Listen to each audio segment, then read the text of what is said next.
Buenas tardes, vamos hoy día a hablar sobre las causales de despido, ¿sí? Eh, Como lo hemos tratado en clases, y para los que no fueron a clases o no tuvieron esta clase, vamos a hacer un pequeño recuento histórico primero de cómo son las causales de despido, cómo se dan en la práctica, y luego vamos a proceder al detalle de cada una de ellas, ¿sí? Las causales de despido están contenidas actualmente en el artículo 159, 160 y 161 del Código del Trabajo. Hay otros más por ahí cuando tratan el tema de la insolvencia o de la quiebra, que es una causal muy excepcionalísima, pero que también se trata, digamos, en el mismo Código del Trabajo. Las causales de despido podemos señalar que históricamente nacen conjuntamente con el mismo Código del Trabajo. Es decir, esta visión protectora del Código del Trabajo, que nace plasmada como uno de sus principios fundamentales, se plasma o se ve en este aspecto fundamentalmente. Las causales de despido están dadas para que el empleador no pueda colocar término unilateral al contrato de trabajo, sin expresión de causa, digamos, sin una causal que esté justificada por alguna razón que podríamos derivar de la lógica o de la necesidad del mismo empleador. De ahí que históricamente las causales de despido se han interpretado, se han propiciado en dos grandes periodos. Podríamos decir que antes del golpe de Estado del 73 y después del golpe de Estado del 73 cambia la lógica en la forma en que se visualiza o se conciben estas causales de despido. Antes del golpe de Estado, las causales de despido estaban contempladas en el Código del Trabajo como un derecho del trabajador en el cual, si es que no se cumplía la causal de despido como legalmente estaba establecida, o si el juez declaraba que el despido había sido injustificado, tenía la posibilidad el trabajador de solicitar la reincorporación al lugar de trabajo. Por lo cual se hablaba de una suerte de propiedad que tenía el trabajador respecto de su puesto de trabajo. Eh, Esto significaba, por ejemplo, que si a mí me despedían por faltar 2 días seguidos y eso no era aprobado efectivamente en el tribunal, tenían que pagarme la remuneración, tenían que recontratarme y pagarme la remuneración del tiempo que duró el juicio, es decir, del tiempo que yo estuve separado de funciones sin mi remuneración. Lo cual evidentemente generaba una mucha mayor estabilidad laboral para los trabajadores, y los empleadores reclamaban que había poca flexibilidad en cuanto a la posibilidad de contratar y despedir trabajadores, porque si la causal siempre tenía que estar justificada, hacía más rígida la relación laboral.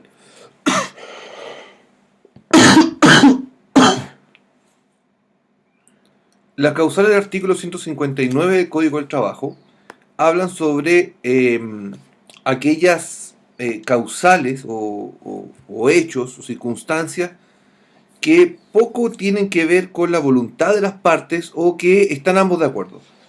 El 159 número 1 habla, como le acabo de decir, sobre el mutuo acuerdo de las partes. Esto no es más que la reafirmación de que las cosas en el derecho se deshacen como se hacen. Es decir, si yo para llegar a un acuerdo pude generar un contrato de trabajo, también por el mismo modo, llegando a un acuerdo, puedo deshacer o terminar un contrato de trabajo. ¿Sí? Es preciso señalar que las causales, cuando están bien aplicadas, no dan lugares a indemnizaciones, ¿sí? Salvo que las partes lo hayan pactado por escrito previamente. Pero si yo renuncio voluntariamente, o por ejemplo, si tengo mutuo acuerdo de las partes como causal de término de relación laboral, no tengo indemnización alguna porque el Código del Trabajo no se coloca en la situación de las indemnizaciones a todo evento, más que en un caso en particular, digamos, que el caso del trabajador era de casa particular, pero los demás casos, las indemnizaciones son siempre a propósito de un despido mal otorgado. Y, eh, y efectivamente esa es la consecuencia, digamos, de este cambio que le había conversado hace un rato sobre la evolución histórica, digamos, del golpe de Estado en adelante. las, la discusión ya no va a ser si es que el trabajador se reincorpora o se reintegra al trabajo cuando el despido está injustificado, digamos, sino que la discusión va a ser cuánto más o cuánto menos indemnización le tengo que pagar, no si es que lo reincorporo, porque eso ya sale de la discusión jurídica. Entonces, volviendo al tema. El número uno habla del mutuo acuerdo de las partes. El número dos habla de la renuncia del trabajador. La renuncia del trabajador se entiende como aquel acto unilateral por parte del trabajador, el cual tiene por función o como objetivo dar término a la relación laboral. Este acto es muy peculiar en nuestra legislación porque si bien el Código del Trabajo establece que la renuncia del trabajador tiene que tener una anticipación de 30 días, en la práctica esto no opera de esta manera, fundamentalmente porque el derecho constitucional del trabajo, en el artículo 19, se establece que las personas, los ciudadanos tienen derecho a la libre elección del trabajo. Esto en la práctica se traduce fundamentalmente en que las personas tienen más que la posibilidad de elegir el trabajo al cual quieren estar, tienen la posibilidad de elegir el trabajo sobre el cual no quieren estar. Es decir, si yo quiero estar si yo estoy contratado ya y tengo elección de mi lugar de trabajo, tengo posibilidad de renunciar en cualquier momento a eso. Y mi empleador está obligado a pagarme mis remuneraciones o aquellas cosas que ya estén devengadas, como las vacaciones, hasta el momento mismo de mi renuncia. Entonces podríamos señalar que la renuncia es un derecho constitucional, que es lo único que consagra el derecho al trabajo en términos prácticos a nivel constitucional. Por lo cual esta renuncia del trabajador en el artículo segundo podría incluso no estar como causal, pero aún así la Constitución le asegura la posibilidad a las personas a poder renunciar al trabajo, digamos. Y esto no es más que la derivación de que a mí no me pueden obligar a trabajar en algo que no quiero. eh, en caso contrario, estaríamos frente a situaciones, digamos, de trabajo forzado o de esclavitud, digamos, cosa que está en nuestro país abolido hace mucho tiempo. La tercera causal de despido, que está en el 159, es la muerte del trabajador. ¿Sí? Y esto, tengan ojo con esto. Cuando hablamos de la muerte del trabajador, estamos hablando de que el trabajador que muere con un contrato de trabajo vigente no tiene derecho a indemnizaciones. Es decir, si yo muero trabajando, a mi familia legalmente no le corresponden indemnizaciones por años de servicio, ni mes de aviso, sino que se pague hasta los días trabajados, hasta el momento en que yo deje de prestar funciones. Esto es una de las cosas que los sindicatos primero negocian colectivamente, porque suena poco razonable que un trabajador activo, digamos, es decir, un trabajador que sigue prestando funciones, que sigue aportando al sustento familiar, se muere y su familia quede en la desprotección de esta manera de la noche a la mañana, por lo cual los contratos colectivos generalmente se abocan a este punto estableciendo una suerte de pago de indemnizaciones compensatorias de los años de servicio. El número 4 señala el vencimiento del plazo por el cual se dio origen al contrato o convenido en el contrato. ¿Sí? Esto es rarísimo porque nuestro Código del Trabajo no establece más que a propósito del término de la relación laboral cómo son las implicancias de los contratos, señalando que los contratos a plazo fijo pueden ser de dos tipos. En el caso de los trabajadores que tienen calificación profesional, el contrato a plazo fijo puede durar como máximo 2 años. En el caso de los trabajadores que no tengan calificación profesional o técnica, los contratos a plazo fijo pueden durar como máximo 1 año. Y también establece las hipótesis en las cuales se van a renovar o entender que los contratos pasan a indefinidos. Es decir, los contratos a plazo fijo, la ley busca o entiende que si no hay un acuerdo en contrario, devienen o se transforman en indefinido bajo ciertas circunstancias. ¿Cuáles son esas circunstancias? Son las que enumera el mismo artículo 159, número 4, que es un poco difuso como está señalado, digamos, en algunos otros códigos latinoamericanos o en algunos otros códigos hay un apartado especial que habla sobre los contratos a plazo fijo, pero nuestro código no tiene eso, sino que solamente a propósito de las causales de despido señala cómo son o cómo es la reglamentación de los contratos a plazo fijo.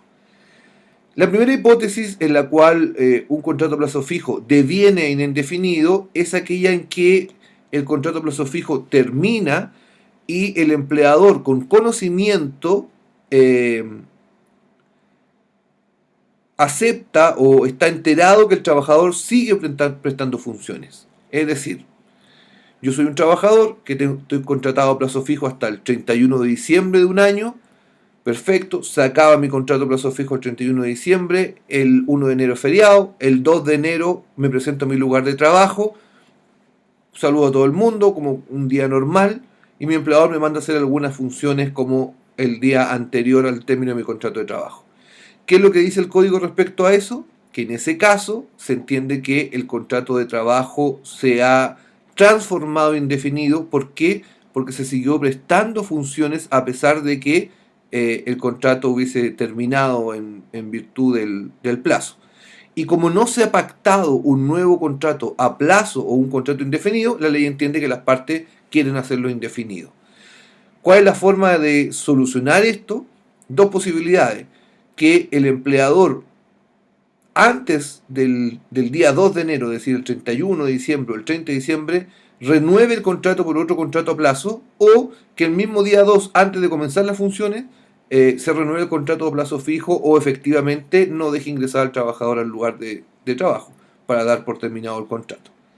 La segunda hipótesis del 159 número 4 sobre la forma en que los contratos a plazo fijo devienen en indefinido señala el caso de aquellos trabajadores que tengan renovaciones de contrato a plazo fijo. ¿Qué es lo que dice esto?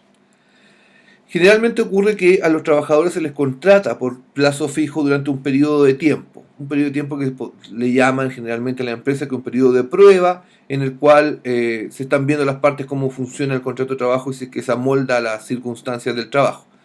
Entonces, durante este periodo de prueba, que suelen ser 3 meses, 6 meses, se ve si es que el trabajador funciona o no funciona, y luego se prorroga el contrato por una cantidad de meses más. Bueno, en muchas empresas ocurre que, y ha ocurrido, que esa prórroga de contratos se transforman en prórrogas sucesivas y sin límite, es decir, pasan de tener una prórroga de 3 meses a tener una prórroga de 5 meses, luego otra prórroga de 6 meses, luego otra prórroga de 5 meses, y así. Se van año a año prorrogando los contratos a plazo fijo de esa forma, no teniendo nunca en el fondo una real estabilidad laboral, sino que siempre está en una condición de que su contrato se está terminando cada tiempo muy breve. En este sentido, el código, ¿qué es lo que señala? Señala que se entiende que el contrato pasa a ser indefinido luego de la segunda renovación. ¿Qué quiere decir esto? Cuando hablamos de la segunda renovación de un contrato a plazo, estamos hablando, por colocarlo en términos bien prácticos, de el tercer contrato que se firma, ¿sí? Es decir, cuando comienza la relación laboral se firma un contrato, luego por ejemplo, firmamos un contrato a 5 meses. Al inicio de la relación laboral firmamos este contrato, se acaba ese contrato de los 5 meses, se renueva ese contrato por 6 meses más, por ejemplo. Yo soy un trabajador profesional, entonces me podrían contratar por 6 meses más. Listo. Ahí estamos hablando de la primera renovación, pero del segundo contrato. Espero que se entienda lo que estoy diciendo. ¿Sí? Es decir, tenemos un primer contrato cuando comienza, un segundo contrato que se transforma en la primera renovación. Luego pasan esos 5 meses que me volvieron a extender el plazo. Me podrían volver a extender el plazo por un periodo más, porque todavía no estoy dentro de los 2 años, digamos. Si sucede eso, ese tercer contrato que estoy firmando, es decir, esa segunda renovación, de ahí en más, pasa a ser un contrato de carácter indefinido. ¿Sí? ¿Por qué? Porque efectivamente se entiende que no es dable para la estabilidad laboral de un trabajador y en virtud de los principios del derecho del trabajo, que un trabajador esté permanentemente contratado con contrato a plazo fijo, lo que genera una incertidumbre en su posibilidad de vida. Y una tercera hipótesis ocurre con los trabajadores que lo despiden sucesivamente y le otorgan una cierta cantidad de vacaciones para que no se produzca este proceso de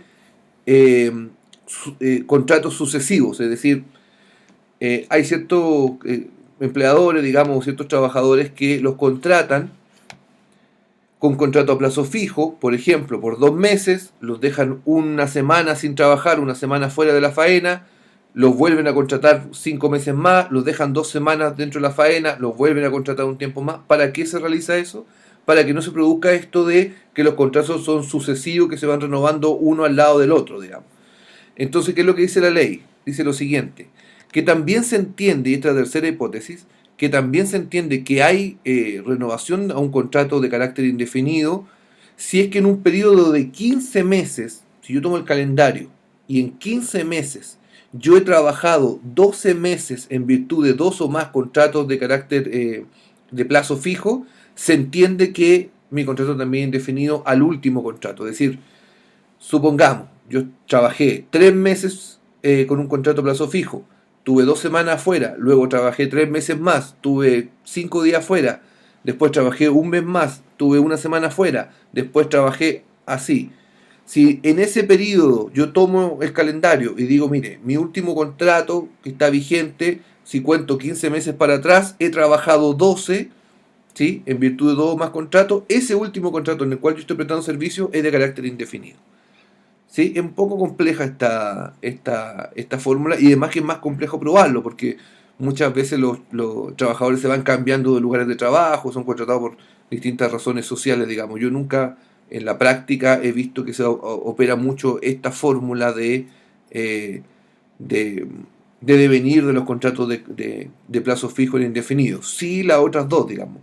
Esto de que por contratos sucesivos se transforma en indefinido o que al término de un contrato, y eso es la que más opera, digamos, que al término de un contrato el contrato deviene luego en indefinido porque las partes o que el empleador no se preocupaba de sacarle la firma.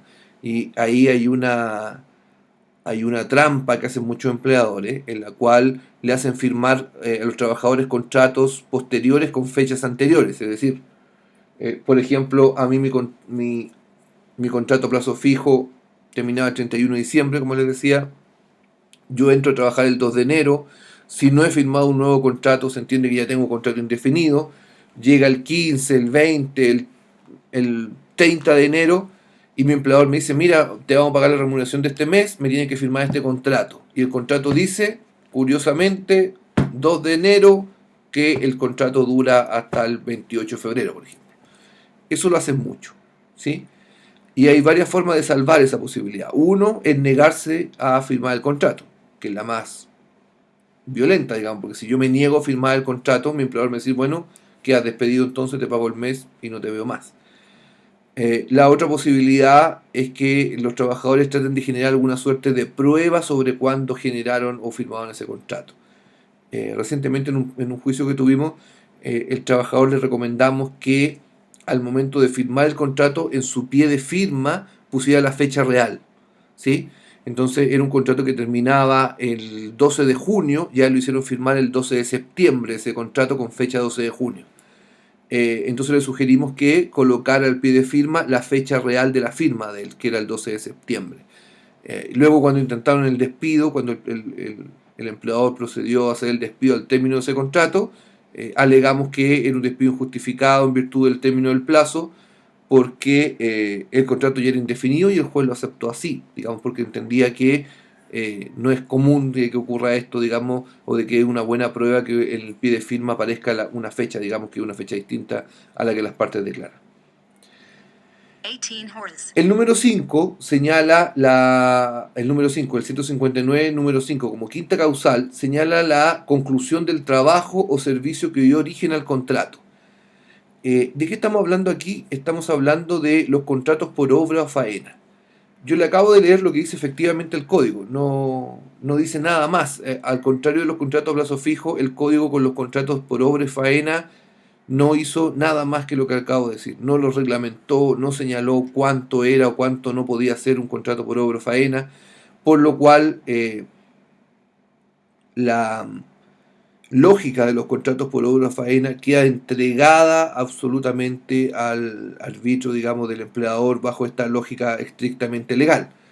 El problema de esto es que un relativamente breve que se transformó en algo muy distinto, porque yo, por ejemplo, podría contratar a un trabajador por obra o faena durante 5, 6, 7 años, supongamos, siempre pongo el ejemplo, supongamos que a mí me mandan a hacer una pirámide, me voy a demorar 40 años en hacer la pirámide, y al término de la pirámide el faraón me va a decir, su contrato se acabó porque se acabó la obra, terminó la pirámide, mucho gusto, no le pago ni un año de servicio, no le pago nada. ¿Por qué? Porque su contrato terminó por obra o faena. Se acabó la faena, se acabó su contrato. ¿Qué es lo que ha sucedido en la práctica? Los contratos por obra o faena han sido asimilados a los contratos a plazo fijo por vía jurisprudencial. Es decir, los tribunales de justicia han señalado que se aplican las mismas lógicas de los contratos por obra o faena que la de los contratos a plazo fijo. Entonces tenemos que tenernos que los contratos por obra o faena tienen la misma reglamentación o la misma disposición que los contratos a plazo fijo. Es decir, si soy un trabajador profesional, podré estar 2 años por obra o faena. Si soy no profesional, podré estar 1 año por obra o faena. Los contratos por obra o faena también se transforman en indefinidos en virtud de los mismos 3 hipótesis que establecen el contrato a plazo fijo, es decir, por el término de la faena que yo sigo trabajando.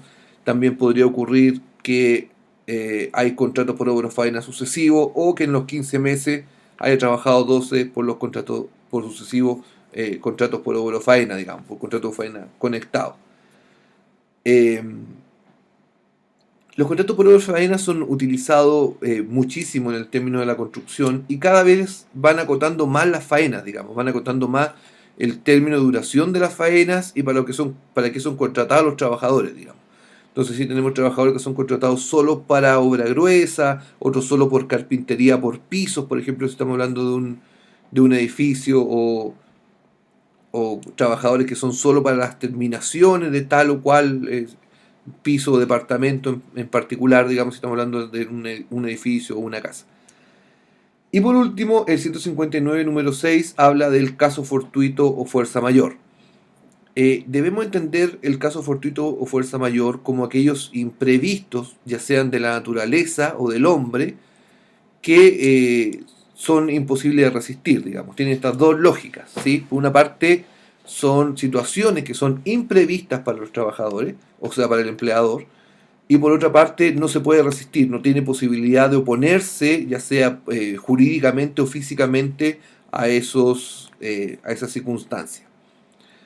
Y aquí tenemos un caso que es muy particular, digamos, ¿sí? Donde un poco eh, ejemplifica muy bien cómo son estos contratos por obra o faena. Si yo me hago la pregunta si un terremoto es un imprevisto de la naturaleza imposible de resistir, mi primera impresión podría ser señalar que sí, que efectivamente es un imprevisto, porque yo no sé cuándo va a haber un terremoto. Ahora, la pregunta es, ¿en nuestro país es imprevisto que haya un terremoto? Deberíamos concluir lógicamente que no es un imprevisto que haya un terremoto, porque en nuestro país tenemos certeza que van a haber terremotos, lo que no sabemos cuándo va a venir en particular, pero sí sabemos que va a venir un terremoto, y ahora sabemos que va a venir un maremoto además. Como decía, las causales del 159 número 6, caso fortuito, fuerza mayor, en el caso de un terremoto en Chile, es difícil pensar de que en nuestro país no estamos preparados para un terremoto. Es decir, tenemos construcciones antisísmicas, tenemos legislación respecto a eso. Entonces no podríamos señalar que nos pilla de improviso o de imprevisto que hay un terremoto, digamos, se produzca un terremoto. Lo que no sabemos es cuándo, y eso no opta que deje de ser imprevisto. Entonces, si hay un terremoto en Chile, por ejemplo, para aterrizar la idea, si hay un terremoto en Chile y se cae la empresa donde yo estoy porque estuvo mal construida, no estuvo bajo la lógica del- de la norma de construcción, yo no podría alegar que hay casos fortuitos, fuerza mayor, y tengo que despedir a los trabajadores sin indemnización porque, digamos, había un acto imprevisto en la naturaleza. Lo que sí podría ser imprevisto, por ejemplo, sería la magnitud del terremoto. Imaginémonos que existe un terremoto grado 15, ¿sí? Claro, nosotros podríamos decir, bueno, todas las normas de construcción o todas las normas de seguridad están dadas para terremoto grado 7, grado 8, pero un grado 15, digamos, es una cosa, un cataclismo que nadie podría estar. Lo mismo ocurriría con un maremoto, digamos, ¿sí? Eh, yo puedo entender de que si construyo un restaurante en el borde costero, en una zona que es inundable, es muy probable que en algún momento venga un maremoto y destruya mi construcción.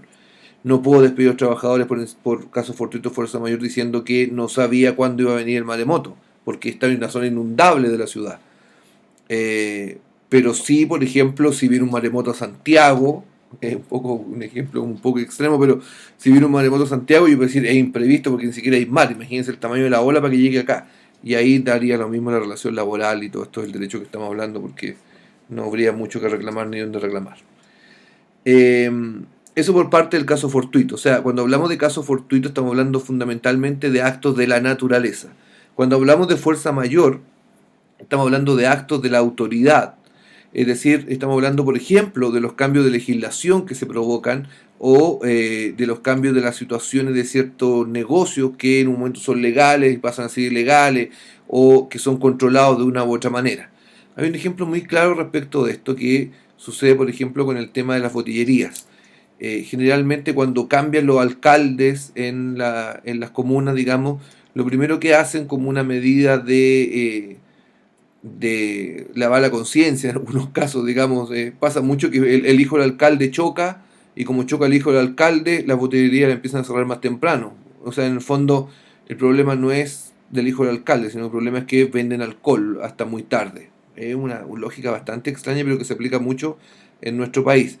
Y podemos ver que efectivamente hay muchas municipalidades que tienen como ordenanza municipal el cierre de las botillerías o de los restaurantes donde expenden bebidas alcohólicas ahora diferente. Entonces, en los límites de las comunas ocurre que hay una botillería abierta en una esquina y uno cruza la calle y la otra está cerrada porque son de comunas distintas, por lo cual una puede funcionar y otra no. Ahora, ¿cuál es el problema? En materia laboral, digamos. ¿Qué sucede si es que yo tengo, fundo mi negocio, hago mi botillería o hago mi restaurante en un lugar donde no tengo limitación de jornada, donde me dicen, mire, usted puede funcionar 24 horas si quiere con su botillería abierta, no hay problema respecto a eso, y cambia el alcalde y el alcalde me dice, no, desde ahora las botillerías solo pueden funcionar hasta las 11 de la noche o hasta las 12 de la noche? Toda la gente que yo tenía contratada para trabajar desde las 12 de la noche hasta las 10 o 11 de la mañana el otro día, que es el horario que me van a permitir abrir nuevamente, voy a tener que despedirlas. Y voy a tener que despedirlas no por algo que yo quiero, sino que justamente es por algo que yo no quiero como dueño de la botillería. Es decir, yo por mí ten- tendría abierta la botillería 24 horas, pero como existe esta normativa, digamos, nueva, me impiden hacer eso, por lo cual tengo que despedir a esos trabajadores y un acto que no me puedo resistir, digamos. Si continúo con mi botillería abierta me la van a clausurar, me van a llegar carabineros, me van a tomar detenido seguramente por infringir la ordenanza municipal. Entonces, en este sentido, si hay un cambio de legislación o se restringe o se controla mis normas de funcionamiento, yo puedo estar frente a un acto de fuerza mayor, es decir, un acto de autoridad que me obliga, digamos, a cambiar las condiciones de trabajo. El 160, ¿sí? Las causales de 160 están establecidas en función de aquellas conductas que el trabajador realiza y que dan lugar a su despido. Aquí podríamos ver una suerte de lógica de imputabilidad al trabajador, digamos, de una conducta en la cual es castigado, digamos, por esta conducta. Y comienza con el número 1, el 160 número 1, describe describe 6 formas o lógicas como que uno puede entender o que el código entiende que es una conducta indebida y que es grave, digamos, en la ejecución del contrato de trabajo. Señala el 160 número 1, dice, algunas de las conductas indebidas de carácter grave, debidamente comprobadas, que a continuación se señalan. A. Las vamos a resumir para no ser tan extenso, porque podríamos hablar mucho de cada una de ellas y sobre todo sobre la casuística que hay respecto de ella, digamos que hay algunos temas muy interesantes. Vamos a tratar de ir más o menos resumido para no agotarlos mucho.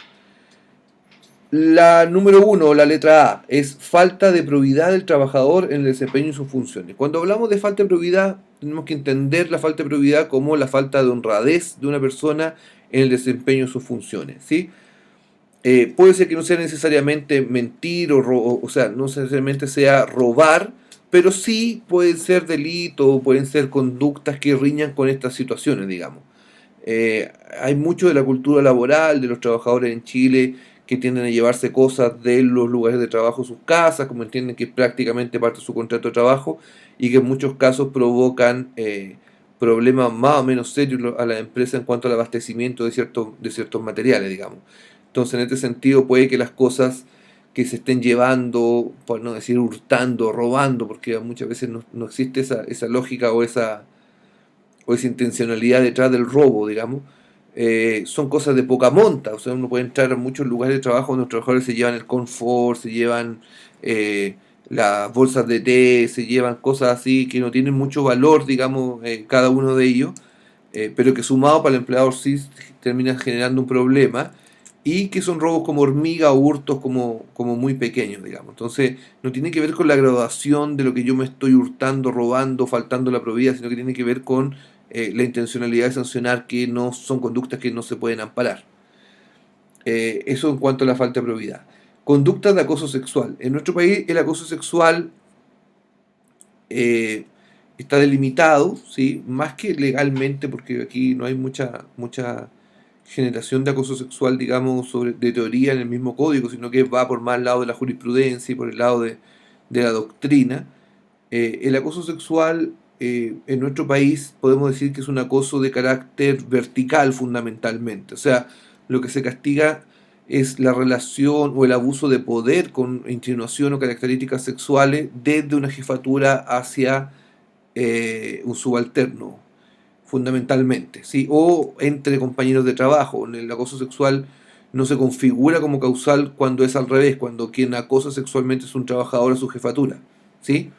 Porque se entiende que la jefatura tiene las condiciones de defenderse frente a eso.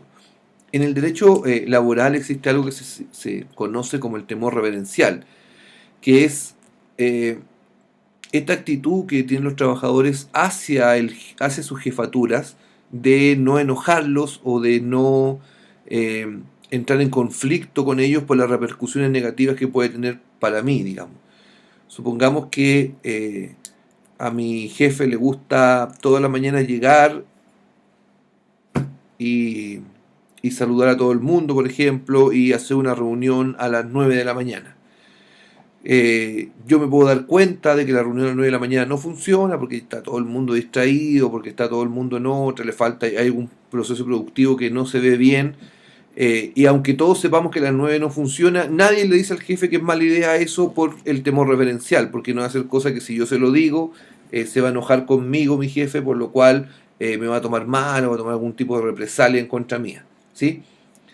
Ahora, el temor reverencial evidentemente tiene ciertas limitaciones, digamos, yo no puedo excusarme como trabajador de que hice todo bajo esta lógica del temor reverencial. O sea, si mi empleador me manda a matar a otro compañero de trabajo, yo no voy a hacerlo porque evidentemente yo digo, bueno, esto escapa a la relación laboral por una parte y el temor reverencial no es tanto el que le tengo al empleador o mi capacidad de perder el trabajo no es mucho más importante en la vida de mis compañeros de trabajo, por lo cual no podría excusarme en un temor reverencial.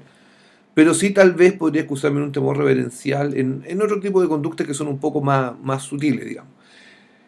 Entonces, en este sentido, las conductas de acoso sexual pasan este margen, ¿sí? Pasan este margen del temor reverencial, es decir, yo hasta dónde puedo aguantarle a mi jefe o mi jefa, digamos, de que se propase con insinuaciones sexuales hacia mí. Ojo, no estamos hablando de conductas sexuales directamente, porque podrían constituir un delito. Es decir, si yo soy un jefe y pasa una,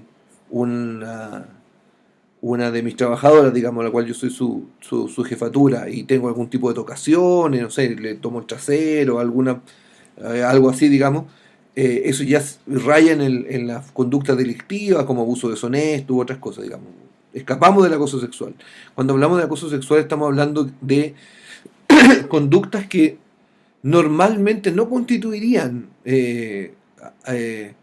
conductas de acoso sexual o conductas sexuales, pero sí la repetición de las mismas y la forma en que se realizan podría ser, por ejemplo, que le toquen el hombro, que estén siempre tocándole las manos, que tengan siempre como insinuaciones o vistas a salir, a juntarse fuera del trabajo, en condiciones que ya es molesto para el trabajador, ¿sí? Y que escapan a esto del temor reverencial como lo había señalado.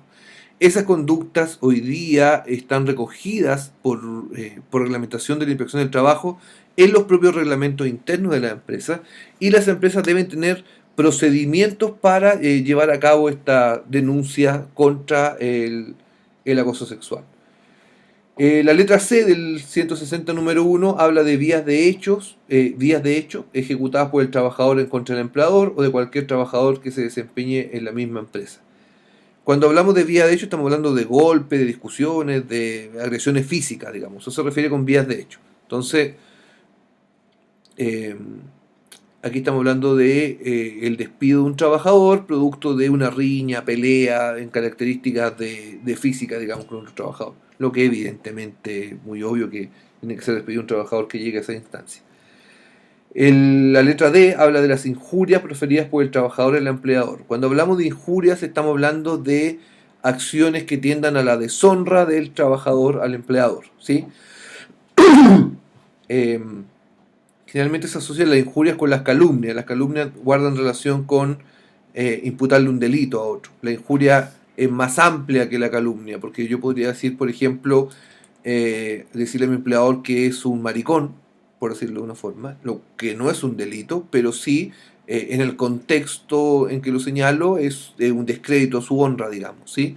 Independiente que sea homosexual o no sea homosexual, eh, la connotación de la palabra en sí denota un menosprecio hacia la persona, por lo cual tendría que sentirse, una persona generalmente se siente ofendida cuando le dicen eso, independiente de su condición o de su condición sexual, digamos.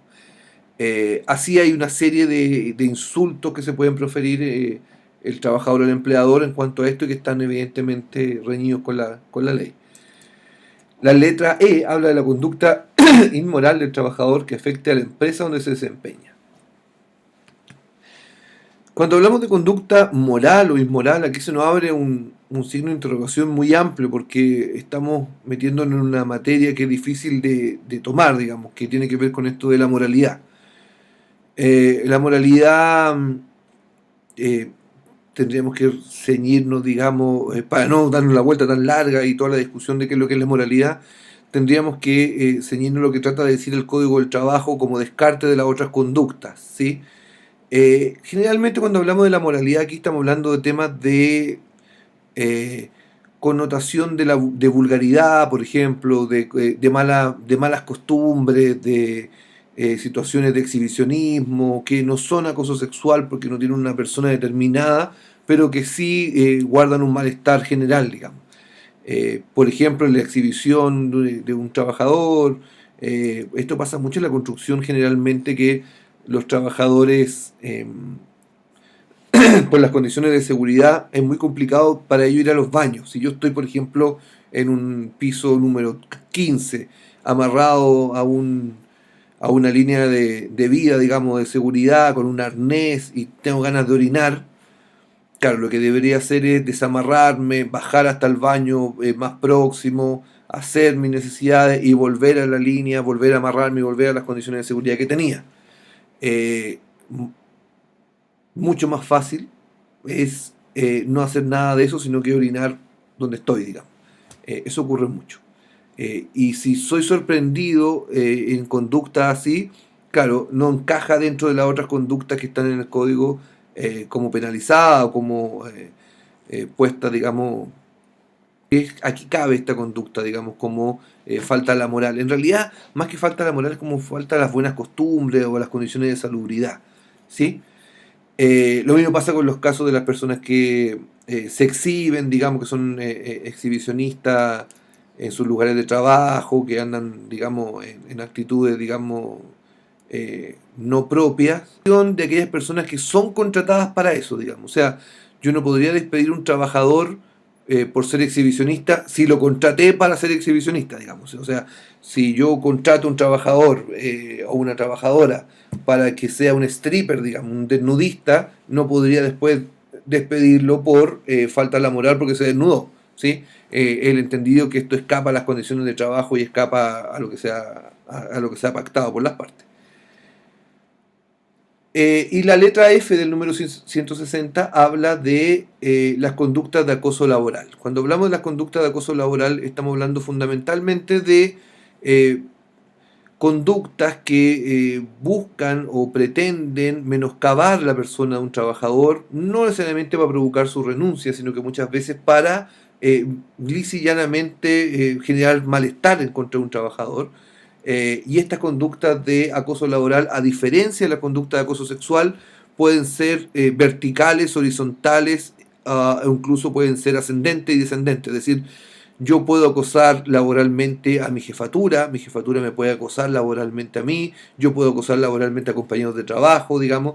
eh, Porque lo que busca fundamentalmente este tema del acoso laboral y el castigo del acoso laboral es romper esta lógica de los maltratos laborales, digamos. Nosotros, con el avance y fundamentalmente de los derechos humanos y de los derechos humanos en las relaciones laborales en particular, que es un tema nuevo que se abre en el mundo jurídico, tenemos que preguntarnos si es que nosotros dentro de las relaciones laborales tenemos que tener ciertos estándares de calidad de vida.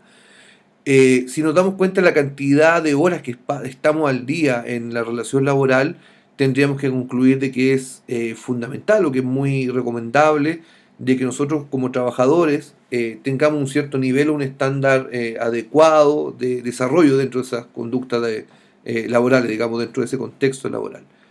Entonces nos podemos preguntar, ¿es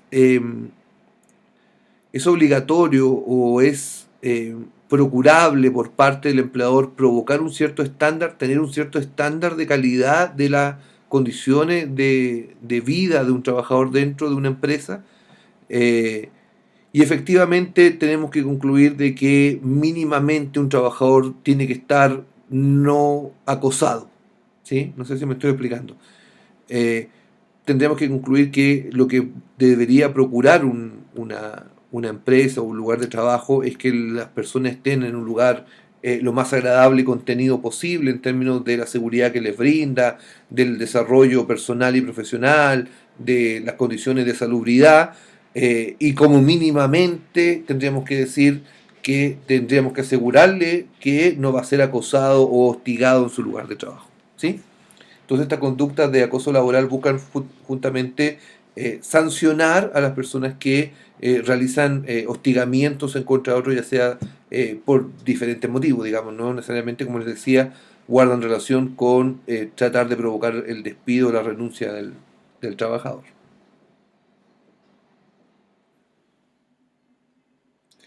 Ya, el 160 número 2, ya dejamos todas las 6 hipótesis del número uno. El número 2 señala las negociaciones que ejecute el trabajador dentro del giro del negocio y que hubieran sido prohibidas por escrito en el respectivo contrato por el empleador. Aquí estamos hablando de las cláusulas de exclusividad. Hay cierto tipo de trabajadores que están contratados de manera exclusiva para prestar servicio a un empleador en particular. Si yo tengo un cargo estratégico dentro de la empresa o si manejo cierto flujo de información que no puede ser compartido con otro, o por alguna otra eventualidad el empleador busca la exclusividad de mi trabajo, de mi función en el área desempeñada, efectivamente se establece esta cláusula de exclusividad que generalmente van asociadas a un pago, un incentivo en virtud de la imposibilidad que a mí me genera estas cláusulas de poder prestar servicio o desarrollar mi derecho al trabajo con otros empleadores. Recuerden que en el derecho del trabajo se puede trabajar para muchos empleadores y dentro de un marco legal, es decir, un trabajador puede trabajar 24 horas al día, pero a distintos empleadores, digamos. En el Código del Trabajo está establecido así, está establecido en la lógica desde el empleador y no desde el derecho del trabajador, esencialmente. Entonces, si efectivamente yo incumplo esta cláusula de exclusividad, el empleador puede colocarle término al mismo sin pago de indemnizaciones. Lo mismo ocurre con el número 3, 160 número 3, cuando habla de la no concurrencia del trabajador a sus labores en causa justificada durante 2 días seguidos, 2 lunes en el mes o un total de 3 días durante igual periodo de tiempo. ¿Qué es lo que se castiga aquí? Aquel trabajador que falte injustificadamente eh, al trabajo, digamos, independiente del descuento o no de los días que no faltó, digamos. Aquí hay una vieja discusión respecto a si se le descuenta o no se le descuentan los días. En estricto rigor, los trabajadores se les paga por los días que trabajan. Si yo en un mes falté 2 días, por ejemplo, falté un martes, falté un viernes, no fui a trabajar esos días por ABC motivo, no me los van a pagar. No es que me los vayan a descontar, sino que no va a entrar en el cómputo de los días trabajados a fin de mes. Si un mes de 30 días me van a pagar por 28 y no por 30. Entonces, en ese sentido, lo que busca es más que castigar al empleado, al trabajador que no vaya y que cause un perjuicio económico, porque el perjuicio económico podría decir, bueno, no le pagan el día y no hay perjuicio económico, sino que tiene que ver con que el empleador necesita una cierta dotación de trabajadores para poder hacer la labor que está a la cual está empeñada, digamos. Si yo soy un restaurante, por ejemplo, y tengo que tener una cantidad de garzones para atender las mesas que tengo, si falta uno, efectivamente se va a ver disminuida la fórmula o la calidad de atención o la cantidad de mesas que puedo atender. Entonces, esta falta injustificada del trabajador, que son parte esencial del contrato de trabajo, digamos, porque para eso lo contrataron, para que concurra efectivamente a prestar servicios personales, es castigado de esta forma, digamos, como una causal de despido, siempre en el entendido de que se produzca bajo esta lógica, es decir, 2 días seguidos de manera injustificada, 2 lunes en el mes o 3 días en el mes, ¿sí? Eh, Ahora, la pregunta es cómo se justifica una inasistencia, para que no entre en el cálculo, digamos, de los 3 días, de los 2 lunes o 2 días seguidos. Generalmente la inasistencia, en una fórmula muy aceptada, es justificarlas con los certificados médicos, cuando una persona está enferma, pero hay casos donde una persona no está enferma y tiene plena justificación a faltar, como eh, la enfermedad grave de un hijo o el accidente de algún familiar cercano, que se me queme la casa, por ejemplo, que entren a asaltar a mi casa. No sé, hay varias hipótesis así, digamos, en las cuales no hay un certificado médico que avale que yo esté enfermo y por eso no pudiera trabajar. Se acepta generalmente que se justifique mediante algún certificado emanado de alguna autoridad, o de alguna institución, alguna autoridad que avale, digamos, la inasistencia. El número 4 de 160 habla del abandono del trabajo por parte del trabajador. Y el abandono es distinto a la no concurrencia. En la no concurrencia el trabajador no fue a trabajar. En el abandono el trabajador va a trabajar, pero o se niega a trabajar, a prestar servicios realmente, o se retira del trabajo intempestivamente, es decir, fuera de tiempo. El número 4, la letra A, habla de la salida intempestiva e injustificada del trabajador. ¿Qué quiere decir esto?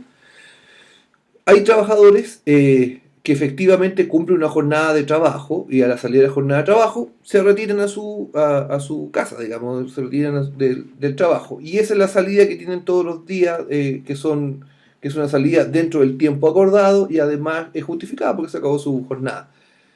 ¿Qué pasa si un trabajador se retira antes de que se acabe la jornada de trabajo? Ahí hay que entrar a calificar si la salida es justificada o no es justificada.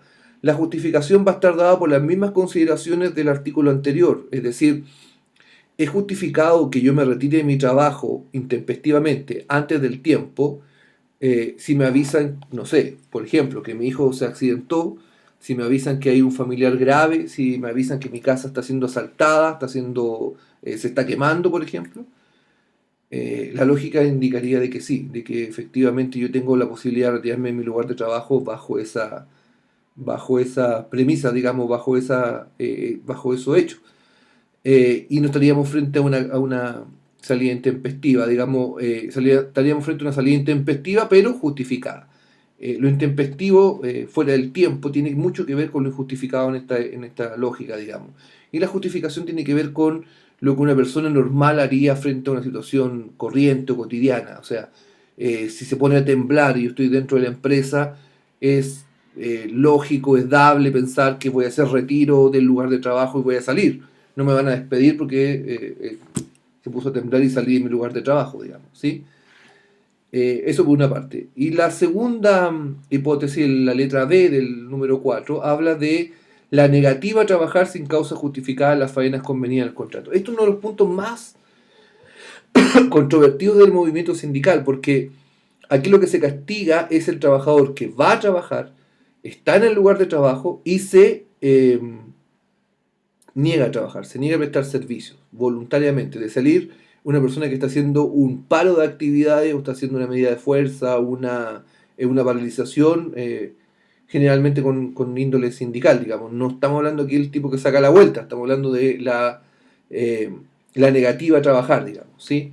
Y aquí la justificación, la ley no entiende que hay una justificación en virtud de una reivindicación laboral, que es muy criticado el código chileno, porque otros códigos sí establecen que los sindicatos tienen un derecho a huelga permanente, digamos, es decir, un sindicato tiene dentro de sus derechos de la autonomía llamar a huelga a sus trabajadores en virtud no solamente de la negociación colectiva, sino que de otras situaciones que pueden afectar su desarrollo laboral. En Chile no ocurre así, incluso más, esta causal viene a dar una posibilidad al empleador de que aquellos trabajadores que sí se plieguen a este tipo de movilizaciones puedan ser despedidos por esta causal, ¿sí? El número 5 habla de los actos, omisiones o imprudencias temerarias que afecten a la seguridad, al funcionamiento del establecimiento o a la seguridad o a la actividad de los trabajadores o a la salud de estos. Aquí estamos hablando de casos de negligencia generalmente o de culpa en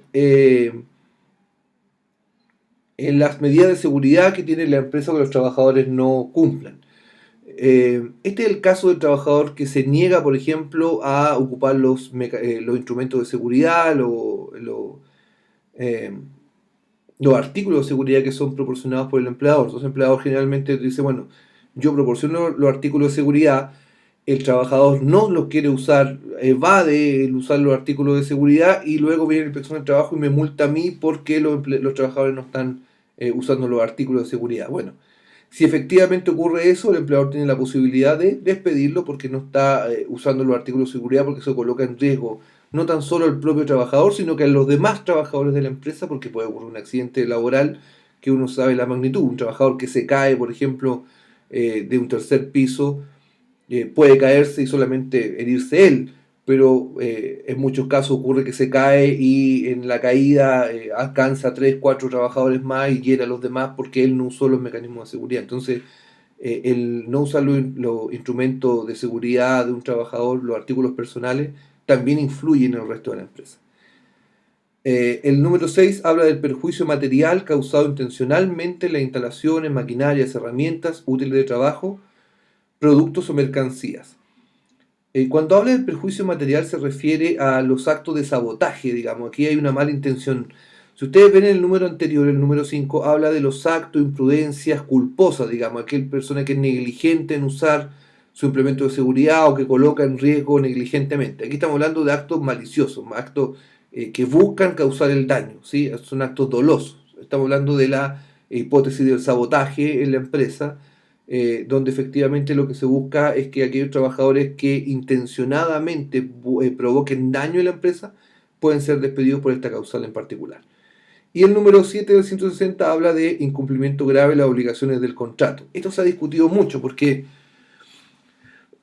generalmente cuando uno ve los reglamentos internos de las empresas generan una cantidad enorme de situaciones por las cuales aparentemente podrían estar vistos en este artículo, digamos, en esta causal, los trabajadores. Es decir, yo en el reglamento interno puedo apreciar que los empleadores generan una suerte de listados prácticamente interminables de situaciones que son causales graves para el empleador, la falta a ella.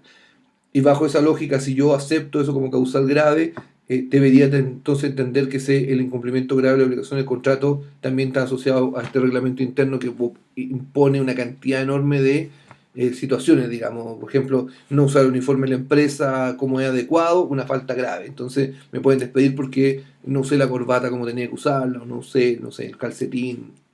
Bueno, dependiendo de cuál sea lo que se coloca en los reglamentos internos. En esto la jurisprudencia ha sido más o menos constante en términos de señalar que los empleadores, a través de esta lógica de colocar en el reglamento interno causales graves o calificar la gravedad de ciertas cosas, evidentemente estarían creando una norma donde la ley no las coloca, digamos, y por lo cual sería inviable, jurídicamente improcedente, entender que un trabajador está bien despedido si cae en una de esas causales graves. Lo que sí se refiere a este artículo, se refiere a los elementos esenciales del contrato de trabajo. Cuando hablamos de las obligaciones del contrato de trabajo y de los elementos esenciales por parte del trabajador y por parte del empleador, ambos tienen que cumplir ciertas cosas, digamos, o ciertas obligaciones del contrato de trabajo. Si el trabajador incumple sus obligaciones esenciales del contrato de trabajo, es decir, la prestación de servicios personales, eh, el ejecutar el trabajo de buena fe, el cumplir el horario de trabajo en las condiciones que están establecidas, digamos, la asistencia al trabajo en las condiciones que ya fueron señaladas, efectivamente podríamos decir que está faltando gravemente a la obligación del contrato y da lugar para la causal de despido bajo este número 7 del 160.